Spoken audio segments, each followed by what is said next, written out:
Aleluia! Jesus Cristo é o Senhor. E a gente possa ter total certeza disso, que Ele é o Senhor e tem nos amparado diariamente, todos os dias, o dia inteiro. Muitas vezes a gente vem para a reunião assim, até preocupado com algumas coisas, triste com os acontecimentos desse final de semana, mas chega aqui e a gente começa a ouvir os louvores, cantar com os irmãos, ver a letra dos louvores, a gente pensa assim, poxa, isso vai revigorando a nossa alma, e a gente vê que Jesus de fato é o único motivo da nossa alegria. Eu era pobre e desprezível pecador, nós éramos pobre e desprezível pecador, e hoje estamos aqui louvando ao Rei da Glória, o Senhor dos Senhores. Isso é maravilhoso, irmão. Eu fiquei anotando até duas frases da música aqui, deixa eu ver. Eu era pobre, desprezível pecador. Daqui a pouco ele fala assim: o amor é capaz de transformar a noite em claro dia de sol. Pô, isso é maravilhoso. O amor de Deus nos tirou do império das trevas e nos trouxe para o reino do Filho do teu amor. A gente vai se revigorando na reunião, né? A gente vai ouvindo o hino, aí daqui a pouco o outro levanta para partir o pão e faz aquela ministração maravilhosa, né? Que glória, irmão, isso é maravilhoso. A gente fala assim, se eu ficasse em casa, eu teria perdido tudo isso. Então é aqui, ó, no aconchego da igreja, que a gente sente alegria, podendo louvar ao Deus da glória. Um privilégio que nós não teríamos se um dia não ouvíssemos o Evangelho. Mas graças a Deus, o Evangelho nos alcançou. O brother Pinho lê que nós fomos ganhos pela loucura da pregação. Quer dizer que se a gente mantesse a nossa sobriedade, nossa sabedoria humana, nós não estaremos aqui. Mas a loucura da pregação nos alcançou. E isso é de fato maravilhoso. Jesus Cristo é o Senhor. Vamos orar e pedir a Deus que o Senhor continue nos guiando nessa manhã. Senhor Jesus, somos gratos pela sua bondade, pelo seu amor, pela sua graça, pela sua misericórdia que nos alcançou. Estávamos perdidos, Senhor, sem direção, sem rumo na vida, alheios à vida de Deus. Mas graças a Deus, a sua maravilhosa graça nos alcançou. E hoje nós estamos aqui para louvar e agradecer o seu nome. Nos guia nessa manhã, Senhor, no nome do Senhor Jesus. Aleluia. Jesus Cristo é o Senhor.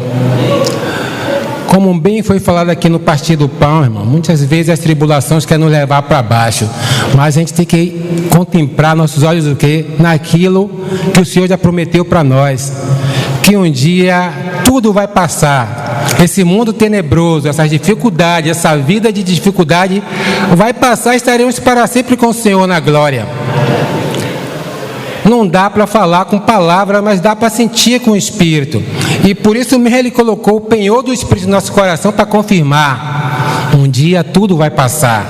Não olhe para as coisas palpáveis, mas olhe para aquilo que é espiritual. E olhe também com os olhos espirituais.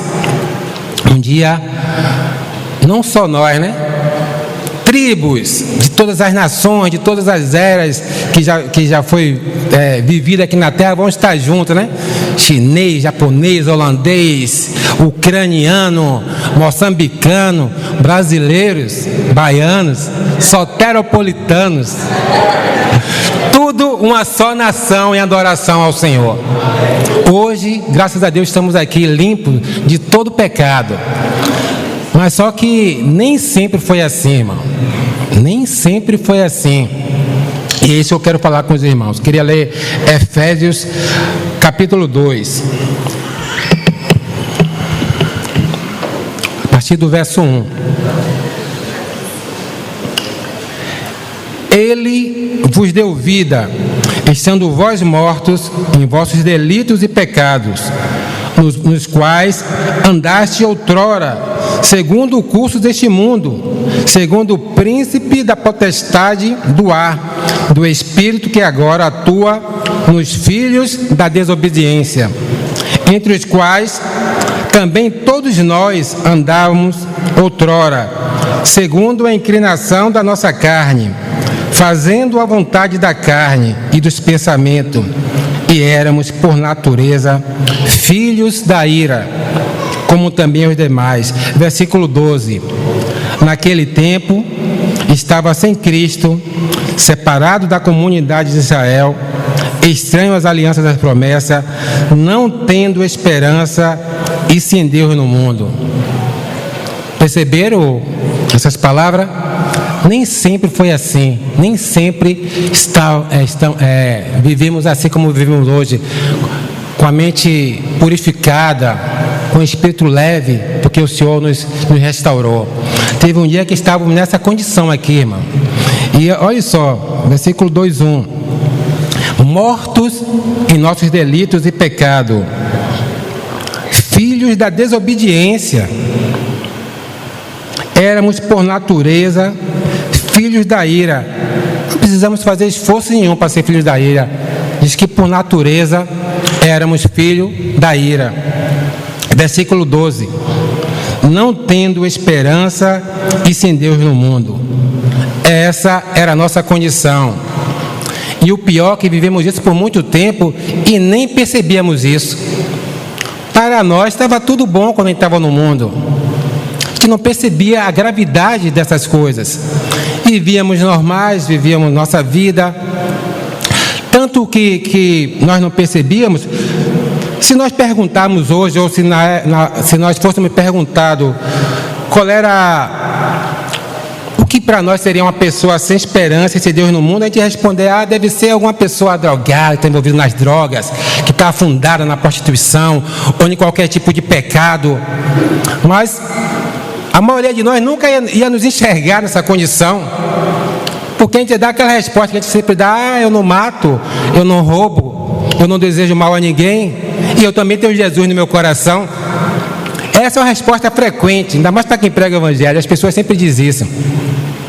E era a nossa ideia também, que nós éramos boas pessoas. E a gente sempre, o ser humano, ele sempre se compara em relação ao outro, né? Eu não, irmão, eu não sou sem esperança, não. A esperança é aquela pessoa ali que está fundada na droga, que está ali no bar de bebida. Eu não, tenho esperança sim. Eu até oferto para a igreja. Eu sou bonzinho. Essa é a visão que a gente tem de nós mesmos. Que somos boas, que não precisamos de Jesus, que muitas vezes, talvez, Jesus só vai atrapalhar até mais nossa vida. E isso eu falo uma visão de quem está no mundo. Mas graças a Deus que um dia a luz do Evangelho chegou até nós. Graças a Deus que o Senhor, quando chega para nós, nos tira da cegueira. O pior cego é aquele que não quer enxergar. E esse mundo, infelizmente, com os prazeres, com tudo que tem, cega muita gente. Cega muita gente. Porque a Bíblia fala que Deus lança a chuva sobre os bons e sobre os maus. Poxa, se eu tenho um bom emprego, que eu ganho, se eu tenho um bom salário, se minha família é uma família ótima, poxa, para que eu vou precisar de Deus? Para que eu preciso de Deus se eu já tenho tudo? Talvez Deus só vai me atrapalhar, que aí vai me pedir de eu estar nas baladas, né? Isso fala uma visão de alguém que não conheceu o Senhor. Mas graças a Deus que a luz do Evangelho chegou até nós, né? O dínamo, ouve-se um estrondo, um barulho de júbilo, né? Bum! Como a gente acabou de cantar aqui. E destrói o nosso nosso ego. Aí cai por terra. Aí aqueles homens fortão choram. É. As irmãs, não, a irmã não chora não, né? Mas nessa hora até as irmãs choram. De alegria diante do Senhor. Porque o nosso eu é destruído e cai por terra, irmão. A misericórdia do Senhor nos alcança. E aí sim, daí em diante, se podemos dizer que temos esperança, a verdadeira esperança que é Jesus Cristo. Versículo 4. Mas Deus, sendo rico em misericórdia, por causa do grande amor que nos amou, estando nós mortos em nossos delitos, nos deu vida juntamente com Ele, em Cristo, com Cristo. Pela graça sois salvos. E juntamente com Ele nos ressuscitou e nos fez assentar nos lugares celestiais em Cristo Jesus, para mostrar nos séculos vindouros a suprema riqueza da sua graça em bondade para conosco em Cristo Jesus. Porque pela graça sois salvos, mediante a fé. Isto não vem de nós, é dom de Deus, não de obras para ninguém se glorie. Pois somos feitura dele, criado em Cristo Jesus para as boas obras, as quais de antemão Deus preparou para que andássemos nela. O homem se gloria porque diz que é bom, porque não precisa de Deus, até porque eu sou bom. Se eu já sou bom, para que eu vou precisar de Deus, né? Eu já faço, eu já ajudo. Se reparar essa questão da bondade, ela é meio enganosa, porque muitas vezes até a religião atrapalha. Quando a gente vê lá Atos capítulo 10, a gente vê que Cornélio era um homem bom, que dava esmolas. Mas mesmo Cornélio precisou de quê? De Pedro ir lá e pregar o evangelho para ele se reconhecer como pecador. Então nossa bondade engana. Não é boas obras que vai nos levar para o céu. Boas obras são boas para ajudar as pessoas. É melhor ser mal do que ser bom. Mas ninguém pense nisso. Viu que a igreja está batendo? É melhor ser bom do que ser mal. Mas não é a bondade que vai nos levar ao céu. É a graça de Deus em nossas vidas. Se nós reconhecermos isso, irmão. Até porque as boas obras são colocadas de antemão para que possamos andar nela. Às vezes o mundo até questiona isso, né? Se Deus existe, por que tanta criança morre? Se Deus existe, por que Ele permite que haja doenças, Puxa, Deus está aí, existe. E Deus, as boas obras estão aí também. Quer dizer, você se queixa que Deus não está investindo em um hospital para salvar a doença, mas esse mesmo homem que critica compra um quadro de Mona Lisa por não sei quantos milhões de euros. Uma obra cultural, mas que poderia salvar, às vezes, até um país inteiro pelo preço dessas obras que a gente vê vendida aí. A relíquia, a camisa de Dom Diego Maradona, que fez o gol da mão de Deus, como ele disse, valeu não sei quantos, e aí vem aqueles investidores e compram por milhares e milhares, e quando você vê, abre o jornal e vê que milhares de crianças estão morrendo. Não precisa ser na África não, aqui no Brasil mesmo. E as pessoas culpam Deus pelas coisas. As boas obras estão colocadas de antemão para nós, e as boas obras também estão colocadas de antemão até para esse povo que nós éramos, que critica tanto a Deus, para que também possamos praticar. Então a verdadeira esperança nasce num dia que o Espírito Santo nos convence e nós nos convertemos ao Senhor. Aí a luz da verdadeira esperança começa a brotar em nosso coração. A gente vê que as mazelas da vida não é tudo, e também que as coisas também valiosas da vida também não é tudo. O valioso é estar em Cristo. O valioso é que naquele dia, como a gente falou da última vez que a gente estava aqui, é o Senhor dizer assim: entre, seu nome está aqui escrito no livro da vida. Passa, entra, pode entrar, irmão. Os irmãos da pessoa, que coisa maravilhosa. A gente se adentrar no céu. A gente fala tanto do céu, por mais que a gente pense, por mais que eu pense, a gente não consegue assim, dizer assim, é isso, né? A gente está sempre, não, é mais, é mais, é mais. Já pensou no dia que a gente entrar, que coisa maravilhosa, irmão? É indizível. Por mais que o melhor pregador tivesse aqui, não ia dizer isso, não ia conseguir formatar na mente dos irmãos o que é o céu. A gente vive pelas promessas, vive pela fé, e a gente vive pela fé em um Deus que não pode mentir. Então é verdade, pode crer nisso, irmão. Vale a pena cada manhã você estar aqui louvando ao Senhor. Vale a pena cada dia que você entra no seu quarto e ora ao Senhor. Tudo vale a pena. Essa semana eu fui ganho por uma música que fala, né? Desculpe incomodar o seu silêncio, ó Pai. Eu sei que o refrão é... Como é, Robertson? Robertson que lembra. Acalma o meu coração. Nem isso, às vezes a gente está atribulado, está naquele dia, Senhor, o Senhor não está me vendo, eu estou aqui sozinho.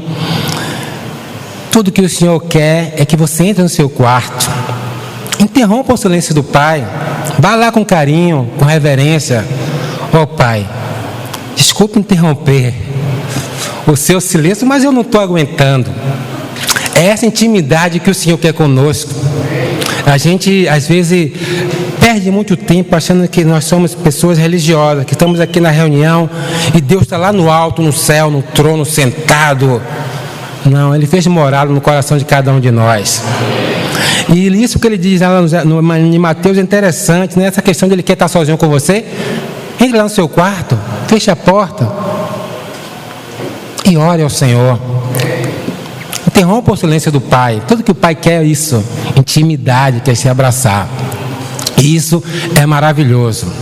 Então, Senhor, então, irmãos, quando a gente se converge assim, aí começa a luz de esperança brotar em nosso coração.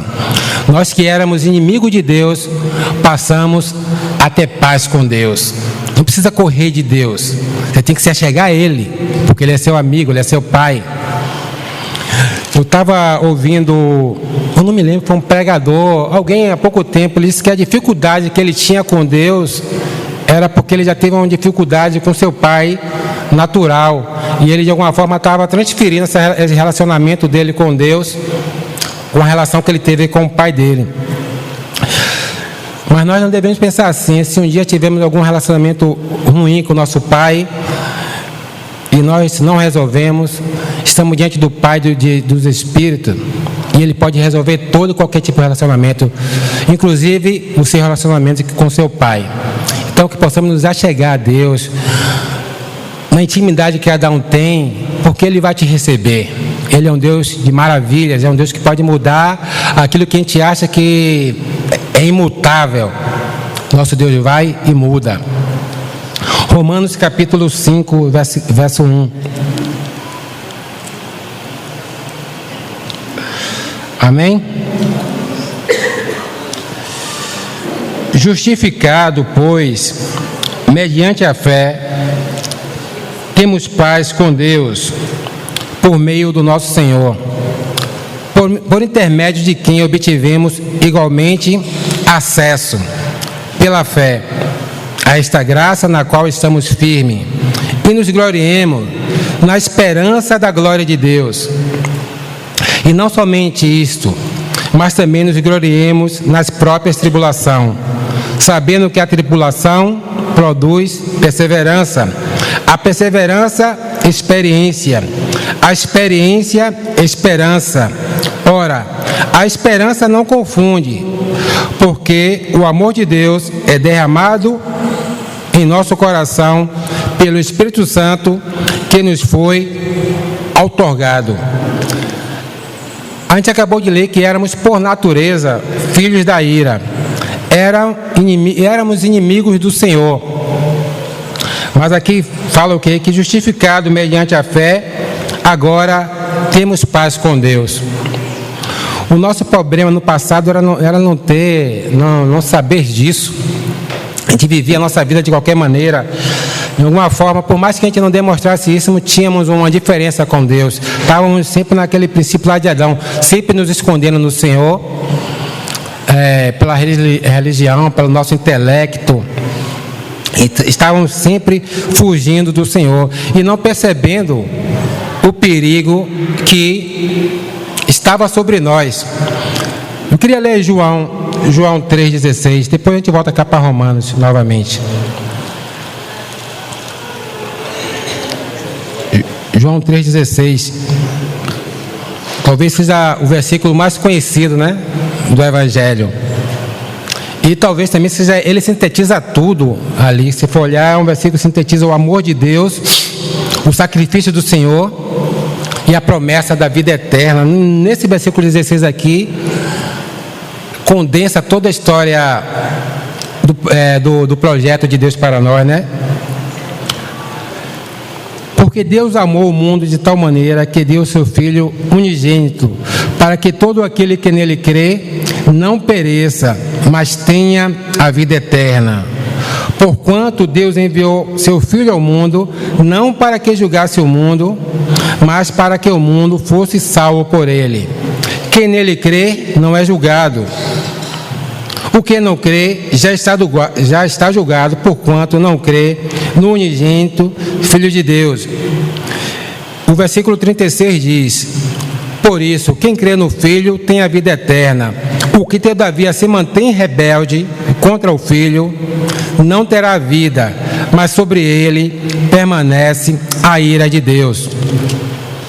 Nós éramos rebeldes. As pessoas, a gente prega o Evangelho, e se a gente falar isso para as pessoas, realmente vai parecer ofensivo. Nós também não percebíamos isso, que nós éramos rebeldes ao Senhor. O simples ato de não querer aceitar o Evangelho é uma rebeldia. E a condição, não importa se você seja rico, se você seja pobre, se você seja religioso, ao não reconhecer o Evangelho, você está debaixo da ira. É como se a gente estivesse assim em uma casa que está para desabar, mas ao mesmo tempo está toda pintadinha, toda bonitinha, toda, né? Tem água, tem luz, tem tudo, e a gente não perceba isso. E as pessoas, a guarda civil está dizendo: a casa vai desabar. Não, tá boa aí, não tem nem rachadura, mas é uma casa condenada já. Aquela pessoa não ouve, até que um dia essa casa cai e não sobra nada. Da mesma forma é o mundo, né? Quando Noé estava pregando lá no Antigo Testamento, imagina, disse que era deserto, não caía água ali, né? Aliás, nunca tinha chovido na terra, não foi? Aí Noé está fazendo uma arca enorme, e o povo passava a dizer: pô, esse velho aí não. Esse velho não regula bem não. Entendeu? Nunca tinha visto chuva e ele está fazendo uma arca. Agora imagine a fé de Noé, ali ouvindo. Imagina a gozação de Noé, o que ele sofreu. Porque Noé, a gente às vezes lê a Bíblia assim, mas era ser humano normal. Duvido que não tinha aquele grupo de chocarrice que ia para lá de junto, né? E demorou tempo, né, armar sua banquinha para ficar lá curtindo, para lá pro velho. E Noé ficou ali perseverando. Quantos anos foi?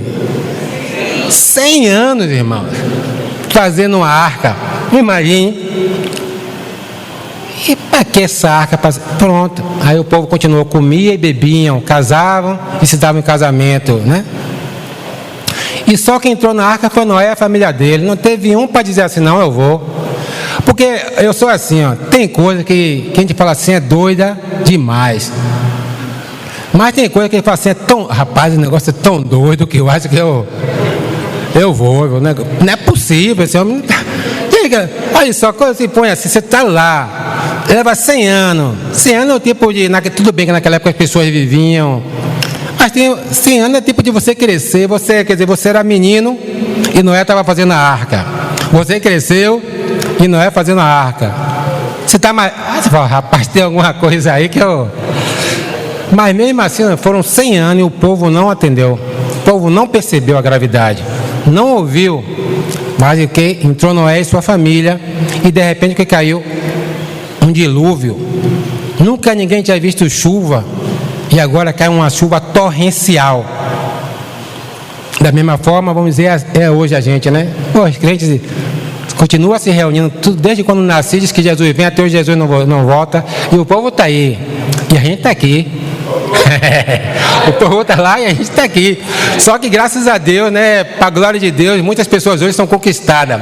A gente é louco, como o Pinho leu aqui lá em Coríntios, mas graças a Deus hoje as pessoas estão entrando para a arca, né? Ainda hoje pessoas entram para a arca, e espero, se tiver alguém aqui que não se converteu ao Senhor, possa também entrar para a arca. Amém? Tem uma música até que eu gosto que fala assim, né?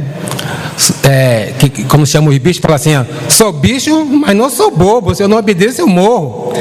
Quer dizer, os bichos entram na arca. Então, irmão, hoje nossa condição era essa.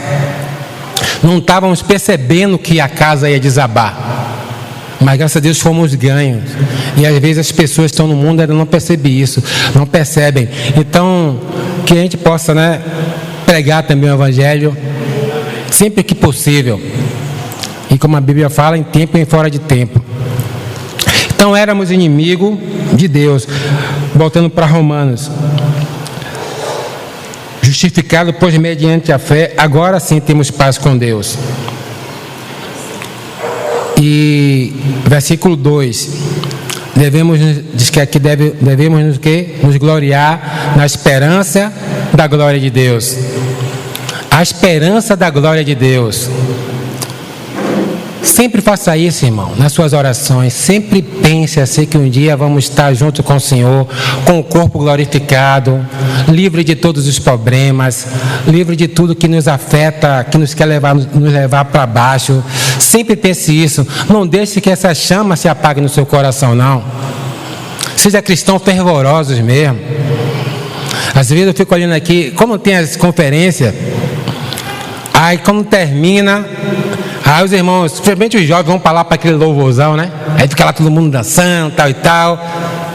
Aí quando chega na reunião, todo mundo, não que lá não seja reunião, claro que lá também é reunião, mas aqui é o louvorzão também do Senhor, com todo o respeito, com toda a reverência, braços livres, levantados, como a gente cantou aqui, né?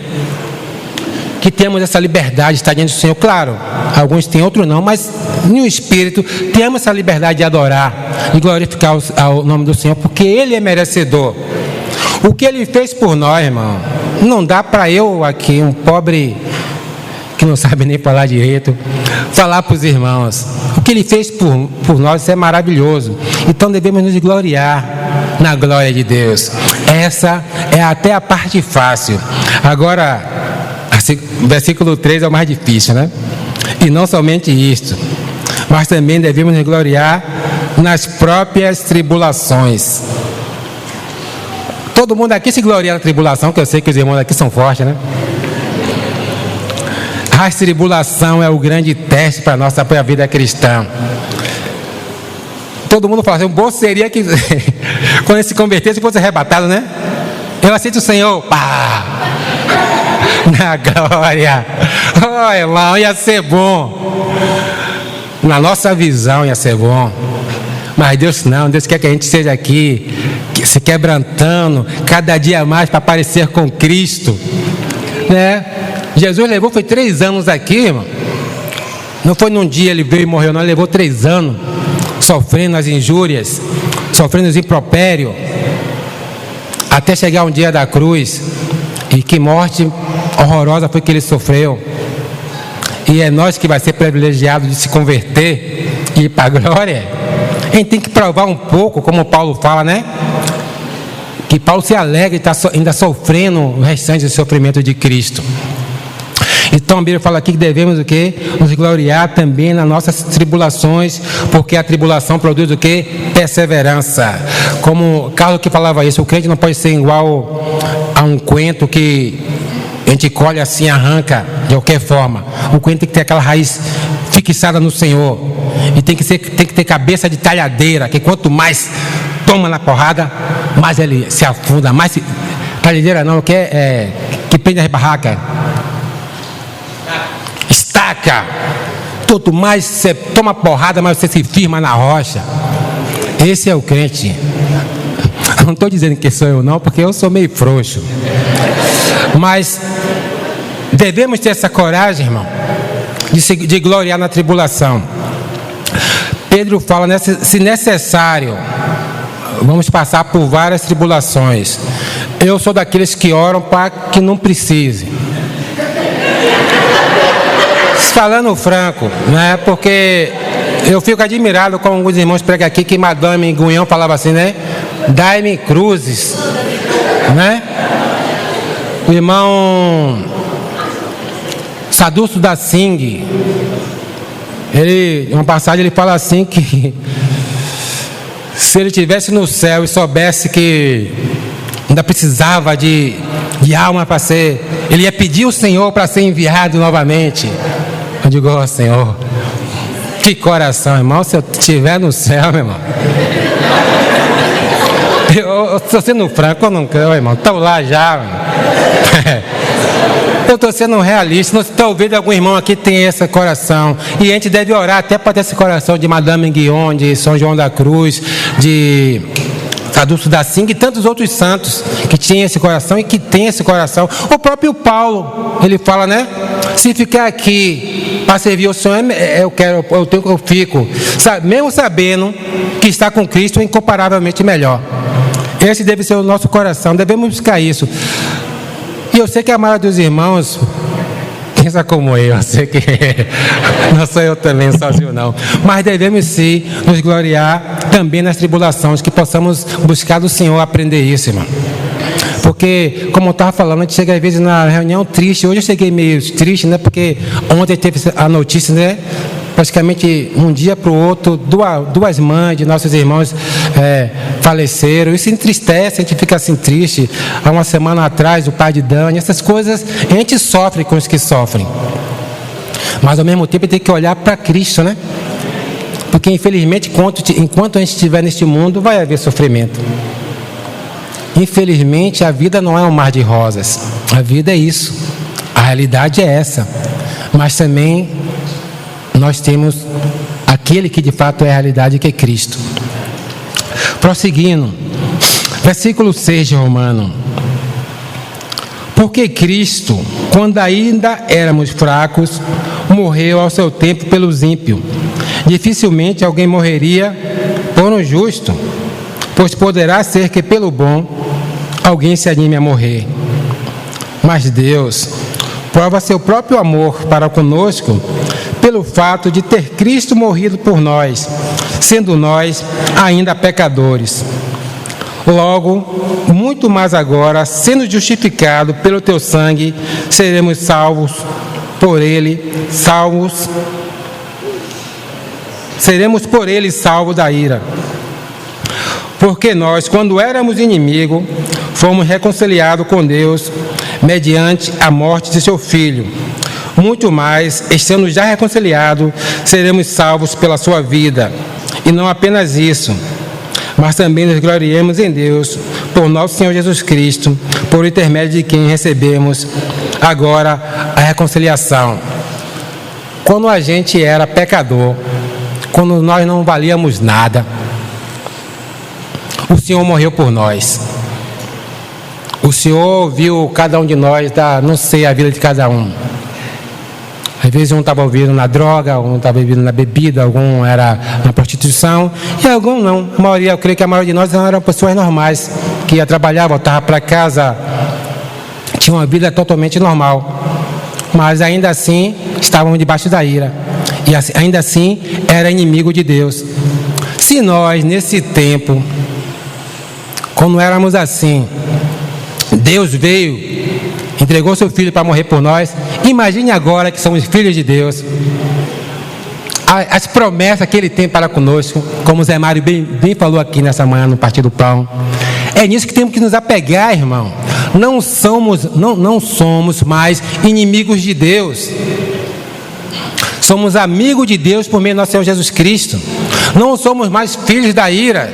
Somos filhos do amor de Deus. Nós não esperamos mais no próximo presidente.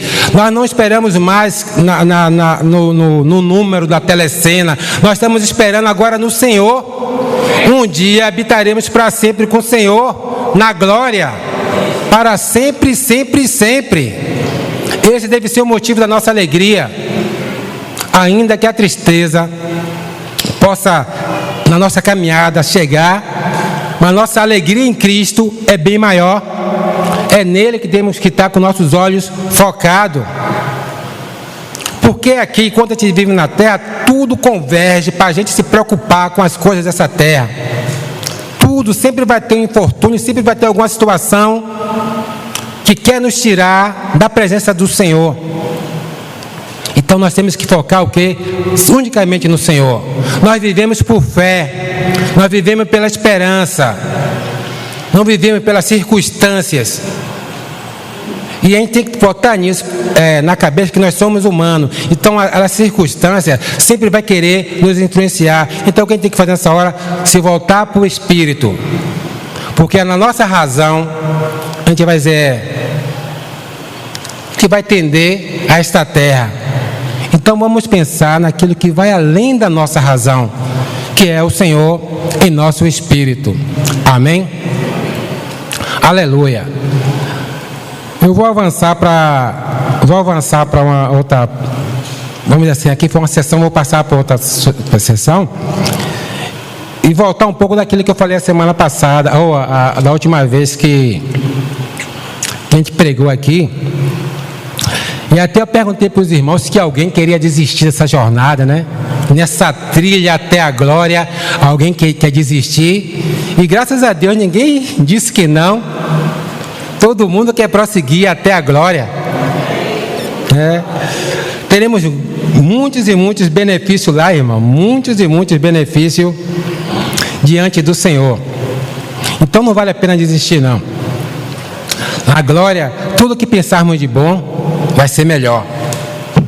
Tudo que pensarmos de bom vai ser bem melhor. Porque no Senhor o nosso trabalho não é vão. E as promessas do Senhor são imutáveis. O Senhor não desistiu de tudo que Ele prometeu, não. Ele continua firme nas suas promessas.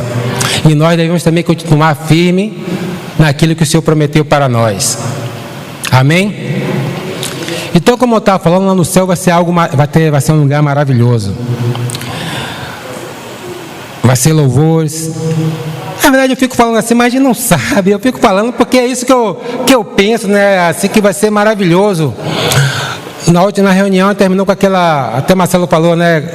Como na estrada de Jerusalém, um dia também poderemos cantar a Jesus Cristo que virá outra vez para nos levarmos ao eterno lar. A nossa ideia é sempre essa, que no céu vai ser esse lugar assim de louvores, de agradecimento, porque não vai existir pecado. Então vai ser um lugar maravilhoso. Vai ser um lugar maravilhoso. Então, eu perguntei aos irmãos se alguém queria desistir. Graças a Deus, ninguém queria desistir. Então, por isso que eu quero ler um texto aqui do Evangelho, para ver se eu mexo com o coração de alguém, para ver se alguém vai querer desistir. Está em Lucas 20, 27.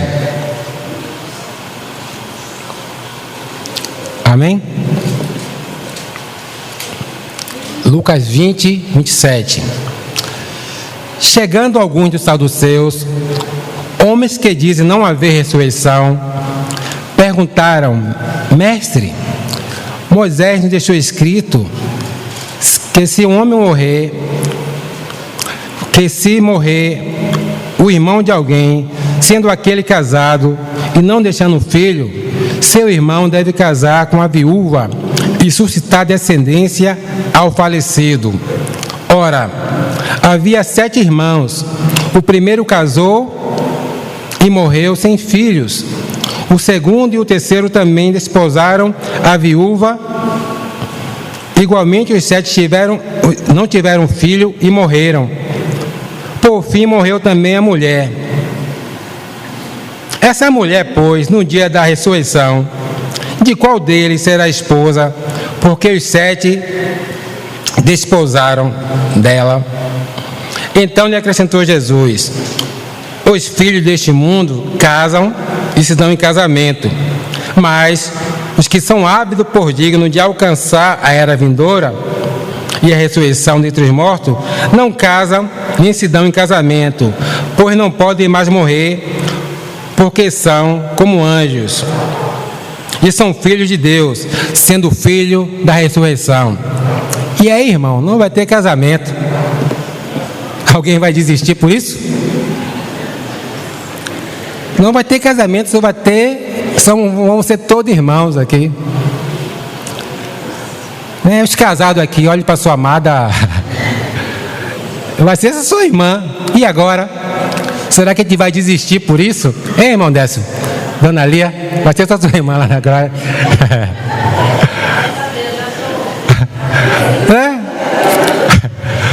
E os solteiros e as casadas, quem estava pensando em lá no céu vou achar o homem de Deus.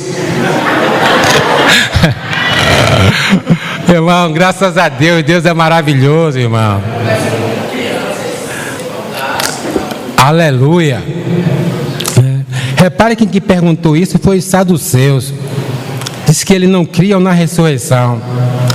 Esse povo aqui, ele não perguntou porque ele queria saber nada, não, irmão. A ideia dele era tentar confundir, tentar pegar Jesus em alguma falha, né? É a ideia dele, né? Assim, olha a estratagema desses caras, velho. Ele tem que morrer 7 irmãos, tal e tal. Ele pensou que estava fazendo uma pergunta para qualquer um. E olha só, aquele ali na frente dele, Jesus Cristo, não era um homem sábio não, irmão. Ali era a própria sabedoria. Provérbios 8, leiam lá. Então eles queriam pegar Jesus em alguma falha. Aí o mestre educadamente, né, olha para eles e fala, versículo 34. Então acrescentou Jesus: os filhos deste mundo se casam e se dão em casamento, mas os que são ávidos por dignos de alcançar a era vindoura e a ressurreição dentre os mortos, não se casam e não se dão em casamento, pois não podem mais morrer, porque são iguais a anjos, e são filhos de Deus, sendo filhos da ressurreição. Aleluia. O Senhor não está dizendo aqui que a gente vai ser anjos. Está dizendo assim que vamos ser iguais aos anjos. Porque os anjos não têm essa necessidade de se casar para que venha reproduzir, para que venha uma nova geração. A gente sim que precisa, a humanidade precisa, porque depois do pecado, se um homem não casar e não ter filhos, vai acabar. A humanidade vai acabar. Lá na glória nós não vamos mais morrer, não vai haver necessidade de casamento. Aliás, a própria pergunta dos saduceus aqui diz isso, né? Se o irmão morrer e não teve filho, aí vem outro. Daquele já não teve filho, aí vem outro. Então, graças a Deus, na glória nós já não vamos mais morrer. Então não vai haver essa necessidade de casar para se perpetuar a raça. Vamos estar lá com o Senhor para sempre, sempre, sempre. Amém? Então, tudo que Deus faz é perfeito. Parece estranho, né? Devia Deus permitir, porque eu me dou tão bem com minha esposa, eu me dou tão bem com meu marido. A gente vai viver para sempre, vai ser uma família maravilhosa na glória. Aleluia, Senhor, porque os propósitos do Senhor não são os nossos propósitos. Os pensamentos do Senhor são outros. Sermos irmãos e irmãs lá na glória para o Senhor, basta. Isso é maravilhoso. Isso é bênção, irmão. Isso é de fato, como a gente fala assim, por mais que a gente pense, não dá para calcular as maravilhas do céu.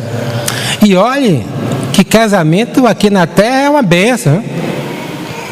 Talvez seja uma das coisas mais maravilhosas a gente se casar, ter nossa esposa, apesar das dificuldades, das brigas. Tudo é muito bom.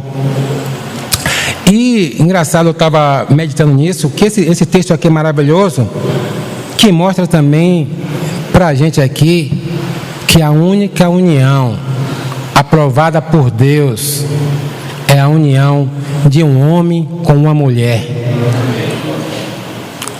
Essa é o casamento, isso é casamento, irmão. Então todos os apitos de Satanás querendo dizer outra coisa que não viemos aceitar, nenhuma ideologia contrária a essa palavra aqui.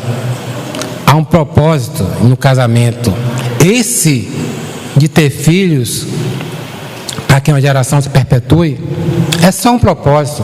O casamento mostra muito mais.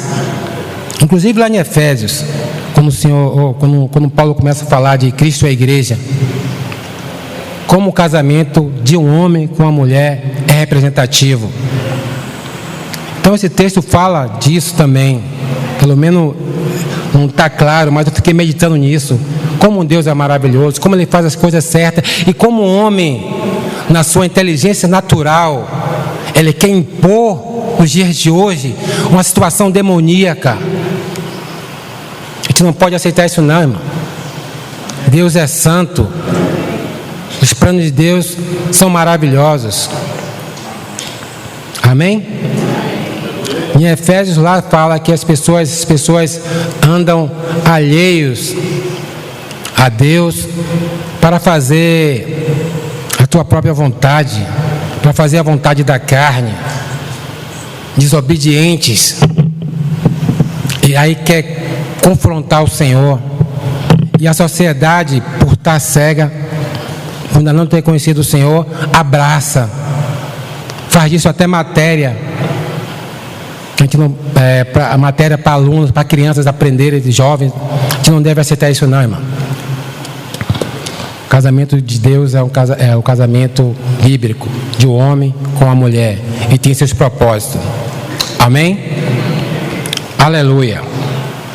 E por final aqui, ele ainda dá a resposta, né, que aos fariseus, né, aos saduceus, no versículo 17, que Deus, que os mortos hão de ressuscitar. Moisés indicou no trecho referente à sarça, quando chama o Senhor, o Deus de Abraão, o Deus de Isaac e o Deus de Jacó. Ora, Deus não é Deus de mortos, e sim de vivos, porque para Deus todos vivem. Estão satisfeitos, saduceu? Era melhor ter perguntado. Agora ouviu? Não sei se não disse que eles se converteram. Talvez não, porque a religião era mais forte do que o toque do Espírito Santo. Mas Jesus nos explica tudo a respeito do casamento, porque o casamento é necessário, e ainda dá a resposta aos fariseus. Amém? Agora, irmão, se por um lado não vai ter casamento, o que para muitos aqui pode ser que deveria ter, né? Humanamente falando, seria bom, né? Assim, pensando assim, né? Poxa, eu comecei a ter minha amada e viver eternamente, né? Pense bem, essas famílias santas, na visão assim, natural. Imagine, você está no seu lar, né? Marcelo, Ana, Samuel, Aurélio, Osana, Tobias, né? Aquela família, né? Lá ele ia tocar uma flauta até melhor, e a família, na nossa visão assim natural, seria bom. Mas repare que até o bom nosso é limitado. O bom para Deus é que sejamos uma grande família, nações, tribos, todas juntas, uma só família, um só pai. Isso é maravilhoso. Que até nosso bom diante de Deus não significa nada. Mas amém, continuando, irmão. Tessalonicenses, capítulo 4, versículo 13. Primeira Tessalonicenses, capítulo 4, verso 13. Amém? Não quero, porém, irmãos, que sejam ignorantes com respeito aos que dormem, para não se entristecer como os demais que não têm esperança. Pois se cremos que Jesus morreu e ressuscitou, assim também Deus, mediante Jesus, trará em sua companhia os que dormem.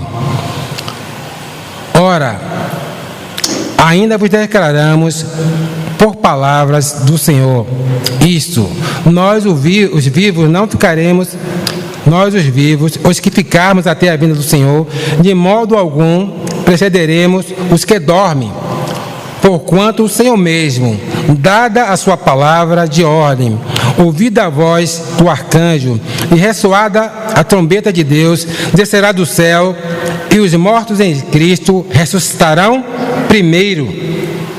Depois os vivos, os que ficarem, seremos arrebatados juntamente com eles entre as nuvens para o encontro do Senhor nos ares, e assim estaremos para sempre com o Senhor.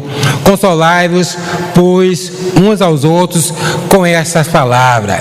Irmão, se por um lado não vai haver casamento, por outro vai haver reencontro, irmão.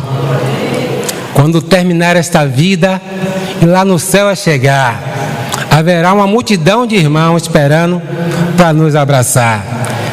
Eu não sei se vai ser assim, mas imagine quem perdeu pai, quem perdeu mãe, quem perdeu irmão no Senhor. Vai haver reencontro. Papai, eu não sei que vai ser assim, mas a gente canta isso em hinos. E só a questão de você imaginar que vai ser assim já é maravilhoso. Imagina lá na glória, né? A gente vê aqueles entes queridos nos abraçar. Me lembro daqueles irmãos preciosos entre nós. Irmã Esther. Irmã Esther, e você diz, não, irmão, foi bom, não, né? Olímpio. Irmão. Aquela alegria, irmão. Seu pai, sua mãe. Eu perdi pai, eu já perdi mãe e já perdi filhos. Filha, né? Eu não sei como vai ser, não sei se... É porque não dá para saber se a gente vai saber que foi nossa mãe, nosso pai, não sei. Vai? Décio disse que vai, então vai. Irmão, imagine abraçar. Imagine, Dani. Pai. Imagine, irmão, é maravilhoso. Eu não posso falar, porque, como dizia o próprio irmão Emílio, irmão Olímpio, eu não sei falar direito. Mas imagine, irmão, se por um lado não vai ter casamento, vai ter reencontro, vai ter encontros. E eu acho que é emoção, irmão. A gente não vai morrer do coração, porque a gente não vai poder morrer mais. Entendeu? Eu tento falar porque é o que a gente consegue falar. Isso vai ser maravilhoso. Irmão, nada paga a nós estarmos no Senhor, irmão. É maravilhoso estar aqui, a dificuldade, tem os contratempos da vida, mas é bom estar no Senhor. E é bom a gente guardar essas promessas no coração. Queria só terminar lendo duas passagens em Apocalipse. Apocalipse 21.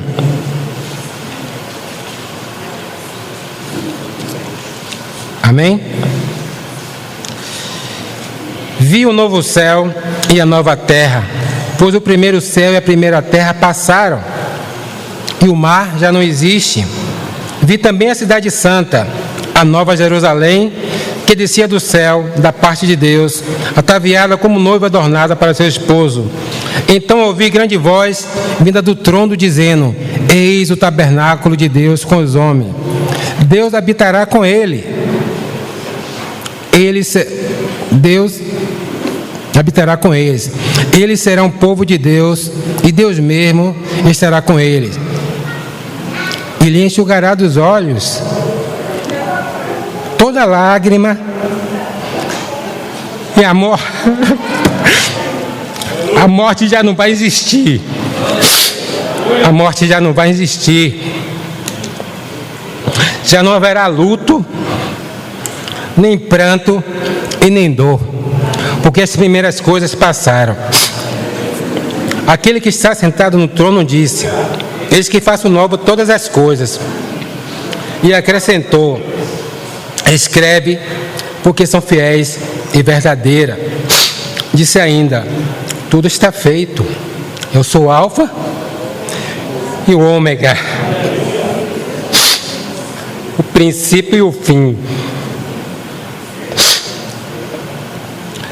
Eu a quem tem sede darei de graça a fonte de água da vida. O vencedor herdará todas essas coisas e eu serei Deus. Mas, irmão, me desculpe, Francisco aqui, que é o no meu olho. Esse versículo aqui me emociona porque eu tenho acho que 30 e poucos anos caminhando com os irmãos aqui, e esse versículo sempre me ajudou na hora que eu estava lá embaixo, né? Então quando eu leio ele sempre me emociona. Essa promessa que um dia não haverá mais dor, não haverá mais luto, porque essa vida, graças a Deus hoje, e os irmãos todos são convertidos aqui no Senhor, porque essa vida é um grande engano. Essa vida que a gente achar que a alegria está no mundo é um grande engano. Então, eu gostaria de terminar com essas palavras aqui de Apocalipse. Eu vou ler mais um versículo aqui. 21, 22. 21, 22. Nela não vi santuário, porque esse santuário é o Senhor, o Deus Todo-Poderoso e o Cordeiro. A cidade não tem sol nem lua para lhe darem claridade, pois a glória de Deus a iluminou, e o Cordeiro é a sua lâmpada. As nações andarão mediante a sua luz, e os reis da terra lhe trazem a sua glória. As suas portas nunca jamais fecharão de dia, porque nela não haverá noite. Lhe trarão a glória e as honras das nações. Nela jamais penetrará coisa alguma contaminada, nem o que pratica a abominação e a mentira, mas somente os que estão escritos no livro do Cordeiro. Se lembra lá de 15 dias atrás que eu falei que está na Bíblia, devemos nos alegrar porque nossos livros estão enrolados no livro do céu, no reino do céu. Está vendo que vale a pena? Vale a pena, irmão. Eu queria terminar só com essa lembrança nossa aqui. Alegrai-vos muito mais, porque nossos nomes estão arrolados nos céus. Amém? Jesus Cristo é o Senhor. Senhor, muito obrigado por estar aqui nesta manhã. E perdoe, Senhor, por qualquer palavra que não foi segundo a tua vontade. Me desculpe, Senhor. Mas de qualquer forma, obrigado por estar aqui essa manhã, pelo prazer de estar com os santos, pelos louvores que eu ouvi nessa manhã, pela palavra ministrada no Partir do Pão. Senhor, muito obrigado. Que possamos sair com esse mesmo coração, Senhor, de gratidão, de amor, de esperança pelo Senhor. Muito obrigado por todas as coisas, Senhor. Aleluia.